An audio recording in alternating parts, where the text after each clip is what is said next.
बिस्मिल्लाहिर्रहमानिर्रहीम। अस्सलाम वालेकुम जी, मैं नजमुल हुसन बाजवा हूँ। आज 18 मार्च है, सोमवार का दिन है।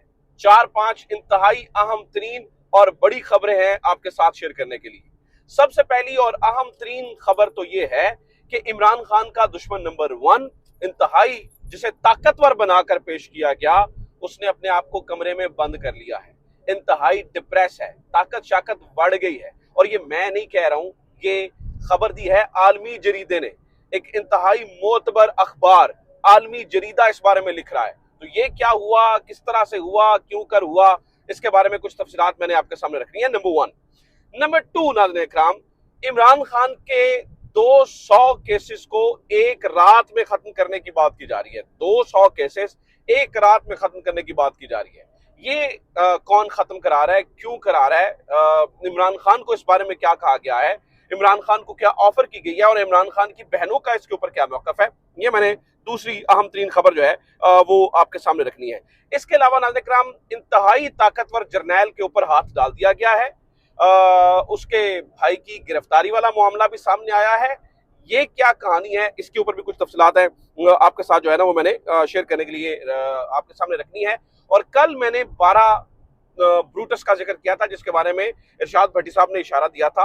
12 गद्दार पाकिस्तान तहरीक इंसाफ के अंदर, उनमें से 5 लोग ऐसे हैं जिनका इमरान खान को बजाते खुद पता है, जिनके बारे में इमरान खान ने अपने करीबी साथियों को मशवरा दिया है कि इनके ऊपर नजर रखें।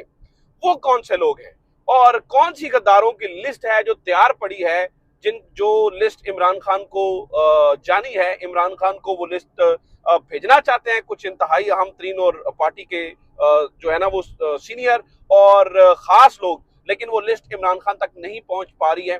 इसके पीछे क्या कहानी है, इसके ऊपर कुछ जो है ना वो चीजें आपके सामने रखनी है। आगे बढ़ने से पहले दरखास्त यह है कि चैनल को सब्सक्राइब जरूर कर लीजिए। फेसबुक पे देख रहे हैं तो फेसबुक पेज को फॉलो जरूर कर लीजिए। अच्छा जनाब, ये सारी खबरें और इनकी तफसीलात आपके सामने रखने से पहले मैं एक इंतहाई इंपॉर्टेंट और बल्कि मोस्ट इंपॉर्टेंट खबर से शामिल करना चाहूंगा, जो है ना वो करना चाहूंगा, शुरू करना चाहूंगा। सबसे पहले आप ये देखिए कि आपको पता ही है कि पाक फौज के कुछ जवान शहीद हुए। हमारी दुआएं शहीदों के साथ है। उसके बाद पाकिस्तान ने रिटेलिएट किया है और कल रात जो कल शब गुजरी है, अफगानिस्तान के सुबह पख्तिया में और खोस्त में कार्रवाई की गई है। और जरा ये बताते हैं कि 3 जगहों पे कार्रवाई हुई है और जरा ये बताते हैं कि वहां पे मौजूद मास्टरमाइंड जो है दहशतगर्दों के ठिकानों को निशाना बनाया गया है, जिसमें काफी दहशतगर्द जो है वो जहन्नम वासिल हुए हैं। अब लेकिन यहाँ पर जो अफगानिस्तान है उनका ऑफिशियल मौकफ भी सामने आ चुका है। वो ये बता रहे हैं जी, कल रात पाकिस्तानी तैयारों ने हमारे कुछ इलाकों को निशाना बनाया और उसमें मेरे ख्याल से 6 खवातीन और कुछ बच्चे जो है वो कह रहे हैं जी उनके मुताबिक शहीद हुए हैं। और वो ये कह रहे हैं कि इसके जवाब में हमने कार्रवाई की है और फर्जी फर्जी जो लाइन है उसके साथ मौजूद जो फौजी ठिकाने हैं उनको हमने निशाना बनाया है। तो ये एक बड़ी डेंजरस सी एक सूरत हाल बन गई है। बल्कि उन्होंने एक वीडियो भी जारी किया जिसमें वो ये कह रहे हैं देखिए पाक फौज इस शख्स को मारने की बात कर रही है, हालांकि ये शख्स जो है ना वो शवाल के अंदर मौजूद है और उसकी वीडियो भी वो सामने लेके आ रहे हैं। अब बड़ी एक अजीब सी सूरत हाल बन रही है। मुझे लग रहा है कि अफगानिस्तान के साथ मामला हमारे कहीं और जा रहे हैं। I don't know, Imran Khan के बाद जो पॉलिटिकल पार्टीज आई उन्होंने मिस हैंडल किया, क्योंकि इमरान खान के टाइम पे बहुत ही बरादराना ताल्लुकात अफगानिस्तान के साथ हमारे बन रहे थे, बल्कि अफगानिस्तान से जो है ना वो सेंट्रल एशिया तक रास्ते खुल रहे थे। अब इमरान खान को जेल में डालने का नुकसान कहिए या कुछ भी कहे, एक नुकसान ये भी है कि अफगानिस्तान के साथ हमारी उस तरह से बातचीत बन नहीं रही है। ऑब्वियसली पॉलिटिकल इंस्टेबिलिटी है, कोई सिविलियन गवर्नमेंट जो है ना वो इस पोजीशन में ही नहीं है कि वो बड़ा स्टांस ले सके, बड़ी बातचीत कर सके। लेकिन अब मामला जो है वो इंतहाई खतरनाक तरीन सूरत हाल इख्तियार करते चले जा रहे हैं, जो कि मुझे लगता है कि बहुत ही गड़बड़ होगी। बहरहाल किसी को भी इजाजत नहीं होनी चाहिए कि वो सरहद पार से हमारे पाकिस्तान में कार्रवाइयां करे और उनके साथ आहनी हाथों से ही निपटना चाहिए। लेकिन साथ में अब ये भी देखना होगा कि अब जो है ना वो ये गड़बड़ कितनी होती है, किस कदर होती है, और अफगानिस्तान के साथ हमारे जो बरादराना ताल्लुकात है क्या वो एक जंगी सूरत हाल इख्तियार कर जाते हैं, और अफगानिस्तान की जो बनने वाली नई गवर्नमेंट है क्या उसके साथ हम एक नई जंग के अंदर जा रहे हैं। ये जो है ना वो देखना बहुत जरूरी होगा। अब आ जाते हैं नाज़रीन किराम मेन स्टोरी की तरफ। सबसे पहले मैं आपके सामने मेन अहम तरीन खबर रख दूं कि किस दुश्मन ने इमरान खान का कौन सा नंबर 1 दुश्मन है जिसने अपने आप को कमरे में बंद किया है। तो उसके लिए मैंने आपको बताया था कि आलमी जरीदा है जिसने इस बारे में लिखा है, और उसने बताया है कि वो शदीद डिप्रेशन में है, गोलियां खा रहा है डिप्रेशन की। मतलब इस बारे में पहले भी खबरें आई थी, लेकिन अब बात जो है ना वो वाज़ेह हो गई है। वो मैं आपके सामने रखता हूं। असल में हुआ ये, इकोनॉमिस्ट जिससे जान जाती है बहुत सारे लोगों की, आपको पता ही है, क्योंकि इकोनॉमिस्ट ने इतना लिखा कि बहुत सारे लोगों को उसके साथ मसला होना शुरू हो गया। आपको पता है सोलंकी साहब के दौर में अब इकोनॉमिस्ट ने एक और आर्टिकल छापा है। उसकी हेडलाइन तो बड़ी खतरनाक है, लेकिन बीच में उन्होंने बातें उस शख्स के बारे में की हैं जिसके तरफ मैं इशारा कर रहा था। इकोनॉमिस्ट ने आर्टिकल लिखा है, Pakistan army may have gotten away with its latest election heist, but can it maintain control? These are two reasons to think the country's generals might struggle. तो इसके ऊपर उन्होंने पाकिस्तान के जनरल्स को शदीद तनकीद का निशाना बनाया कि उन्होंने कहा कि उन्होंने इलेक्शन चोरी कर तो लिया है, लेकिन क्या वो इलेक्शन चोरी करके इतने आसानी से निकल जाएंगे? ये इकोनॉमिस्ट लिख रहा है, ये मेरे ख्यालात नहीं है, मैं तो इकोनॉमिस्ट को के बारे में बात कर रहा हूँ। अच्छा, जहां पर उन्होंने ये लिखा, वहीं पर इकोनॉमिस्ट ने उस शख्स के बारे में बात की, और उस शख्स का नाम है नवाज शरीफ, जिसका मैं जिक्र कर रहा हूँ। उसके बारे में वो क्या कह रहे हैं इसी आर्टिकल के अंदर? वो लिख रहे हैं कि जनाब शहबाज हैज बीन, मैं आपके सामने जनाब पूरी पढ़ के बता देता हूं ताकि आपको अंदाजा हो जाए कि ये कहानी जो है ना वो अब उल्टी नहीं हुई, बहुत ज्यादा उल्टी हो चुकी है। तो कहते हैं the thrice former prime minister's younger brother Shahbaz has been installed in the ruling post. His daughter Maryam is the new chief minister of the populous Punjab. So why is Mr. Sharif so glum? अब important लाइनें पढ़ रहा हूं, सुनिएगा। The 74-year-old Lion of Punjab, Buda Sher, has said little publicity since the vote. Bunkered, अब मैं to be very exact quote unquote पढ़ रहा हूँ, bunkered down in his mansion outside Lahore. He said to be depressed. तो वो ये बता रहे हैं कि उन्होंने अपने आप को बंकर डाउन कर लिया है, अपने आप को बंद कर लिया है अपने महल के अंदर जो कि लाहौर के बाहर है। और वो ये भी बता रहे हैं कि ये भी पता चला है कि वो डिप्रेस है, यानी कि इसका मतलब है कि वो डिप्रेशन की गोलियां खा रहे हैं, या वो शदीद जो है ना वो जहनी दबाव का शिकार हो चुके हैं। उसकी बेशुमार वजूहात हैं, ऑब्वियसली उसके पीछे बेशुमार कहानियां हैं, ऑब्वियसली क्योंकि नवाज शरीफ, इसी आर्टिकल में बताते हैं, नवाज शरीफ साहब समझते हैं कि उनके साथ धोखा हो गया है।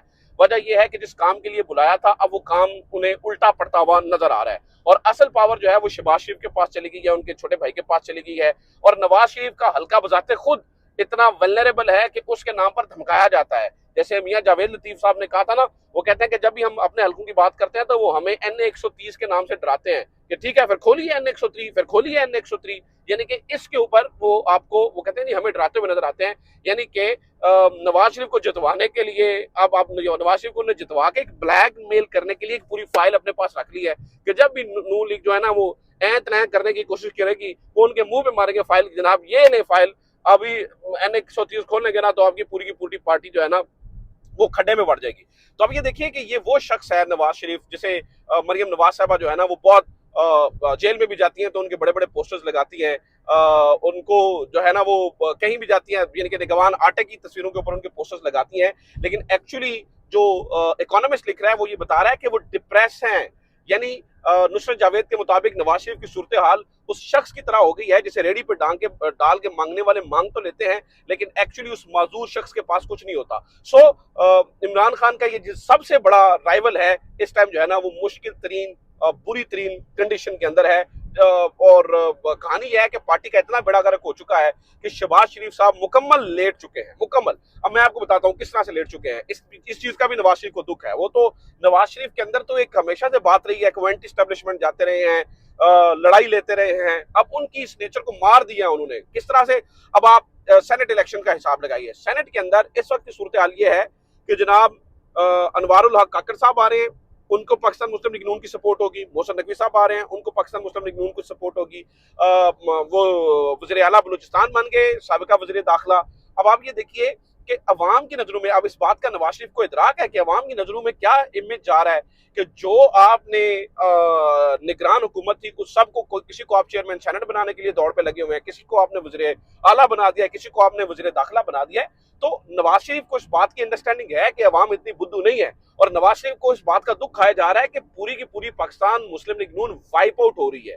और उनको शायद कन्विंस कर रही है उनकी बेटी मरियम नवाज साहिबा, जो कि इतने भोंडे तरीके से चीजों को चला रही हैं कि जेल में भी जाती हैं, तो मैं बता रहा हूँ ना कि जेल के अंदर भी खवातीन कैदियों के साथ बैठती हैं तो पीछे बड़े बड़े पोस्टर नवाज शरीफ के, शहबाज शरीफ के लगवा देती हैं। सो इस चीज का दुख जो है वो नवाज शरीफ को खाया जा रहा है। अच्छा, अब आते हैं जरा अगली खबर की तरफ। वो क्या है? इमरान खान के केसेस, 200 केसेस एक रात में खत्म करने की बात कहां से हुई है? अब देखिए जनाब, एक तरफ तो ये हमें खबरें मिलती हैं कि इमरान खान से कोई बात नहीं करनी, इमरान खान से जो है ना वो उसके ऊपर कांटा लग चुका है, क्रॉस लग चुका है, जबकि उनकी बहन अलीमा खान ने इस बात का इंकशाफ किया है कि इमरान खान को लेटेस्ट ऑफर दी गई है, लेटेस्ट ऑफर दी गई है कि आपके सारे केसेस, तकरीबन 200 केसेस हम एक रात में खत्म कर देते हैं, एक रात में खत्म कर देते हैं। सिर्फ आपने एक काम करना है कि किसी तरीके से इस सिस्टम को आप जो है ना वो लेजिटिमेट कर दीजिए, यानी कि इसको आप सही मान लीजिए। क्योंकि जब भी ये बात करने जाता है तो इमरान खान कहता है कि खोलो, तो मेरा जो मैंडेट है वो मुझे वापस दो, वो जो हल्के खोलो, मेरी सीटें मुझे वापस दो। तो वो लेजिटिमेट करना चाह रहे हैं। अब एक्चुअली सिचुएशन ये है कि इमरान खान के तमाम केसेस इतने वीक हैं।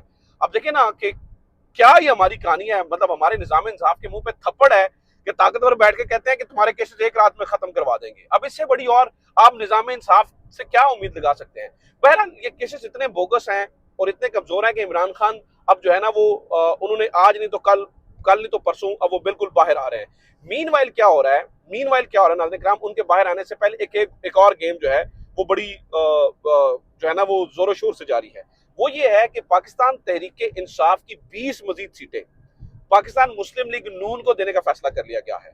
और इससे होता यह है कि इस वक्त तमाम डब्बे खुल चुके हैं, उनके अंदर कार्रवाइयां डाली जा चुकी हैं, एक एक वोट के ऊपर 2-2 स्टैंपें लग चुकी हैं, बहुत सारे हलकों के अंदर ये कार्रवाई डाली जा चुकी है, क्योंकि इससे वोट रिजेक्ट करवाना आसान होता है ना। यानी कि सूरत हाल इतनी ज्यादा हो गई है कि पाकिस्तान मुस्लिम लीग नून के मुख्तलिफ रहनुमा इसे शुगल में कह रहे हैं। और इसी तरह से मोहसिन रंजा ने कहा है ना कि मेरा दिल है मैं भी अपने हल्के दी जी है ना रिकाउंटिंग करवा ला, क्योंकि पता है कि ये मामला इतना आसान है। अब बंदर बांट लगी हुई है, लुटमार मची हुई है, अगर सीटें हार भी गई हैं तो कोई गल नहीं है, वहां से भी जो है ना वो हम सीटें, यानी कि पहले एक बड़ा डाका मारा गया, उस बड़े डाके में जो बच बचा गया है, डाकू दोबारा आ रहे हैं और वो जो माल बच गया था उसको लूटने के लिए आ रहे हैं। तो आप ऐसी सूरत हाल के अंदर फिर किस किस्म के इंसाफ की बात कर सकते हैं और क्या सिचुएशन देख सकते हैं? तो इमरान खान के बाहर आने से पहले पीटीआई को मजीद कमजोर करने का फैसला किया गया है। और इसकी एक सूरत हाल उन्होंने ये भी की है कि हुआ ये कि जैन कुरैशी को, अब मैं आपको इंपॉर्टेंट खबर और दे रहा हूँ, जैन कुरैशी को पार्लिमानी लीडर बनाने के लिए सुन्नी इत्तेहाद काउंसिल का स्पीकर को लिखा गया। अब चाहिए तो ये था कि जनाब एक इतनी बड़ी ऑपोजिशन है, उसके बंदे को आप पार्लिमानी लीडर बना दें, लेकिन इन्होंने क्या किया, जनाब स्पीकर ने खत लिख दिया है अटॉर्नी जनरल को कि बताएं कि ये सुन्नी इत्तेहाद काउंसिल तो जो है वो उसने तो इलेक्शन लड़ा नहीं है, तो क्या उनके किसी बंदे को पार्लियामेंट लीडर बनाया जा सकता है? मतलब मैं अब क्या कहूं इससे ज्यादा कि भाई उल्लू के पट्टो, वो एमएनए बैठे हैं, 100 से ज्यादा उनके एमएनए बैठे हैं, तो आपके ख्याल में उनका पार्लियामेंट, यानी कि पार्लियामेंट के अंदर वो मौजूद है लेकिन उनका पार्लियामेंट लीडर नहीं होना चाहिए। अब यहाँ पे बारीक वारदात डालने की कोशिश है। देखिए आइन के मुताबिक आपने पार्लिमानी, वो जो फैसला आया था ना बड़ा फेमस उमरता बंदयाल साहब वाला, वो ये था कि पार्लिमानी लीडर की आपने बात सुननी होती है। अब ये कोशिश ये कर ले हैं कि सुन्नी इत्तेहाद काउंसिल में सारी की सारी पावर जो है वो किसी तरीके से साहिबजादा हामिद रजा के पास चली जाए। साहिबजादा हामिद रजा इन दिनों में वैसे भी थोड़े थोड़े नाराज आते हैं, नजर आ रहे हैं, ताकि जो पार्लिमानी लीडर है वो पाकिस्तान तहरीक इंसाफ का ना बन सके। तो ये इमरान खान के बाहर निकलने से पहले पहले ये जो छोटी छोटी कार्रवाइयां हैं वो डाली जा रही हैं। इन छोटी छोटी कार्रवाइयों के जरिए कोशिश की जा रही है कि पाकिस्तान तहरीक इंसाफ को मजीद कमजोर किया जाए। और मैं आपको बता दूं कि अगले मजीद दिनों के अंदर ये कार्रवाइयां आपको मजीद होते हुए भी नजर आएंगी। अच्छा जनाब, किस जनरल के ऊपर हाथ डाला गया है ये भी सुन लीजिए जरा। आज की खबर है कि जनाब जो जनरल फैज हमीद हैं उनके भाई जो नजफ हमीद हैं, उनको पहले एंटी करप्शन ने जमानत मंसूख होने पर गिरफ्तार किया गया और ये खबर जंगल में आग की तरह फैल गई कि फैज हमीद के भाई को गिरफ्तार कर लिया एंटी करप्शन पुलिस ने। और फिर बाद में एक अचानक से खबर निकलती है और पता चलता है कि जो नजफ हमीद साहब हैं जो कि नायब तहसीलदार हैं महकमा माल के अंदर चकवाल में, उनके बारे में पता चलता है ऑल ऑफ द सडन वो एंटी करप्शन पुलिस की हिरासत से गायब हो जाते हैं। अब अगेन नजफ हमीद की गिरफ्तारी एक मैसेज है और उनका निकल जाना भी एक मैसेज है। मे बी फैज हमीद साहब को शायद तोड़ने की कोशिश की जा रही है, और शायद ये कोशिश की जा रही है कि उन्हें कन्विंस किया जा सके कि आप कोई गवाही दे दें, कुछ चीज़ आ जाए। पिछले दिनों में आपको अंदाजा ही है कि एक ट्रेंड नया चला हुआ था कि फलां बिजनेसमैन की गवाही आ रही है, फलां साबिका जर्नैल की गवाही आ रही है, फलां बंदा गवाही देने जा रहा है इमरान खान के खिलाफ। तो मे बी शायद इस बारे में कुछ चक्कर हो, लेकिन जो भी है, बहरहाल आज ये सामने आया कि उनके भाई को पहले गिरफ्तार किया गया और बाद में वो उड़नछू हो गया। उड़नछू कैसे होते हैं, हमारे पुलिस से कैसे लोग निकलते हैं, हमें पता है। अदरवाइज जब पाकिस्तान तहरीक इंसाफ का कोई बंदा गिरफ्तार करना होता है तो आपको पता है कि 1000 पुलिस वाला खड़ा होता है और किस तरह गालियां निकाल के तालों के अंदर डाल रहे होते हैं। ये कहानी किसी से जो है ना वो ढकी छुपी नहीं है। अच्छा जनाब, एक और खबर सुन लीजिए। वो खबर ये है कि जनाब जो जरदारी साहब हैं, उन्होंने भी अपना थोड़ा सा झटका मौजूदा गवर्नमेंट को दिया है। जरदारी साहब ने मौजूदा गवर्नमेंट को थोड़ा सा झटका इस तरह से दिया है क्योंकि बंदरबांट लगी हुई है अवार्ड्स की। तो आपको पता है कि अभी 23 मार्च आने वाला है, तो इसके ऊपर अवार्ड्स देने हैं। उन्होंने सिविल अवार्ड्स शिबाशिफ की जानिब से उन तमाम टाउट्स को, उन लोगों को जिन्होंने उनके बारे में कुछ ना कुछ थोड़ी सी उन्हें चुका है, तो उसके ऊपर जरदारी साहब ने कहा, ओ जी मेरे पास से थोड़ा सा खड़ा नहीं हुआ जाता, तो लिहाजा मैं चुनिंदा लोगों को जो है ना अवार्ड दूंगा। तो पहला रिफ्ट हमें यहाँ पे नजर आ रहा है क्योंकि पाकिस्तान मुस्लिम लीग नून के अंदर एक बड़ी ये बात चल निकली है कि ऐ की हो गया, जरदारी साहब हमारे साथ गेम कर रहे हैं, ये क्या मामला है, जरदारी साहब को अवार्ड देने चाहिए उन लोगों को। तो पहली एक कहानी आप समझें कि थोड़ी सी गड़बड़ होती हुई नजर आ रही है। ऑब्वियसली जरदारी साहब हैं, वो लेजिटिमेट नहीं करना चाहते, मतलब उन तमाम लोगों को अब कैसे कैसे नाम वो शामिल करवाते हैं अवार्ड्स के लिए, वो आपके सामने पता ही है। अच्छा जनाब, आखिरी खबर सुन लीजिए, फिर कुछ खबरें रह गई हैं वो मैं अगली वीडियो में आपके सामने रखूंगा। वो ये है कि पंजाब पुलिस अपना इमेज ठीक करने के लिए मुख्तलिफ तरीक़ाकार इस्तेमाल कर रही है। शहर बानो नकवी साहबा ने एक अच्छा काम किया, हम सब ने उनको अप्रिशिएट किया, लेकिन अब शहर बानो नकवी साहबा को शायद उन्होंने अपना एम्बेसडर बनाया है और वो मुख्तलिफ काम करते हुए नजर आ रहे हैं। तो शायद अफरीदी साहब को शहर बानो नकवी साहबा ने बुलाया हुआ था पंजाब पुलिस ने, और वो एक तंजीम है, उसमें वो आवारा जानवरों को जो है ना वो रिहेबिलिटेट करते हैं, उनको पकड़ते हैं, तो उस बारे में वो मैसेज दे रहे थे।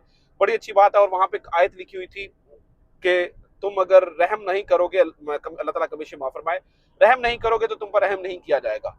यानी कि जख्मी कुत्तों के बारे में शहर बानो नकवी साहबा ये बता रही थी कि देखिए इन पर रहम करना चाहिए, बिल्कुल करना चाहिए, जानवरों का ख्याल रखना चाहिए। लेकिन पंजाब मतलब आयरॉनिकली आप जख्मी कुत्तों का आपको जो है ना वो बिल्कुल आपके दिल में तकलीफ है कि उनके ऊपर रहम किया जाए।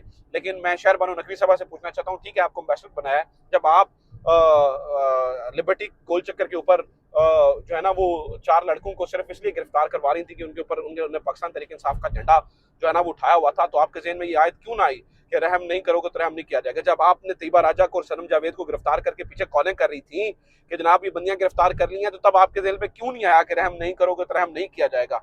जब वो SHO फहीम लिबर्टी गोल चक्कर के अंदर ही 2 बच्चों के सामने उनके बाप को बेगैरत कहता है इस वजह से कि उसने तहरीक इंसाफ का झंडा उठाया हुआ था, उन बच्चों के सामने जो बाप जो होता है वो हीरो होता है, उनको बेगैरत कहता है, तो उस वक्त आपके ज़हन में ये क्यों नहीं आया कि रहम नहीं करोगे तो रहम नहीं किया जाएगा? और इस तरह की ढेरों मिसालें हैं ना, मेरे सामने ढेरों में। पंजाब पुलिस ने जो कुछ किया है IG साहब की ज़ेरे परस्ती, वो किसी से ढका छुपा नहीं है। तो लिहाजा आप अब जख्मी कुत्तों को दिखाकर और शायद अफरीदी साहब को बुलाकर पंजाब पुलिस का इमेज ठीक करने की कोशिश करेंगे तो माजरत के साथ नहीं होगा, बल्कि शहर बानो नकवी का भी जो इमेज बना है ना, वो भी उसका भी आप बेड़ा गर्क करवा रहे हैं। तो मेहरबानी करें, अगर आपने वाकई इमेज बेहतर करना है ना, तो प्रिजनर्स के ऊपर, पॉलिटिकल प्रिजनर्स के ऊपर थोड़ा सा रहम कीजिए और थोड़ा स्टैंड लेने की कोशिश कीजिए। थोड़ी सी जो है ना वो जो कोई मुजरिम है उसको पकड़ें, अन्य वाह चादर चार दीवारी का तकद्दुस पामाल ना करें, तो फिर आपकी बात समझ भी आएगी कि रहम नहीं करोगे तो रहम नहीं किया जाएगा। और इस आयत को इस्तेमाल ना करें इस ज़मन में। ये आयत वाकई ये बताती है कि रहम कीजिए। तो खुदारा मेरी IG साहब से भी दरखास्त है और पंजाब पुलिस से भी दरखास्त है, हाथ जोड़ के खुदा के वास्ते थोड़ा रहम करें अपने डिपार्टमेंट पर भी, पाकिस्तानी अवाम पर भी, और इंशाल्लाह फिर आप पर भी रहम किया जाएगा। नहीं तो आज जो आप यहाँ पे कर रहे हैं यही आयत फिर इंशाल्लाह रजीम आप देखेंगे कि अगले जहान में क्या होता है। अगर आज आप रहम नहीं कर रहे तो इस दुनिया में भी और अगली जहान में भी जो है ना वो फिर उसका जवाब देना पड़ेगा। काफी सारी चीजें रह गई हैं, मुझे पता आज की वीडियो थोड़ी लंबी हो गई है। अगली वीडियो में आपके साथ शेयर करता हूँ। अपना ख्याल रखिए, खुदा हाफिज़। पाकिस्तान जिंदाबाद।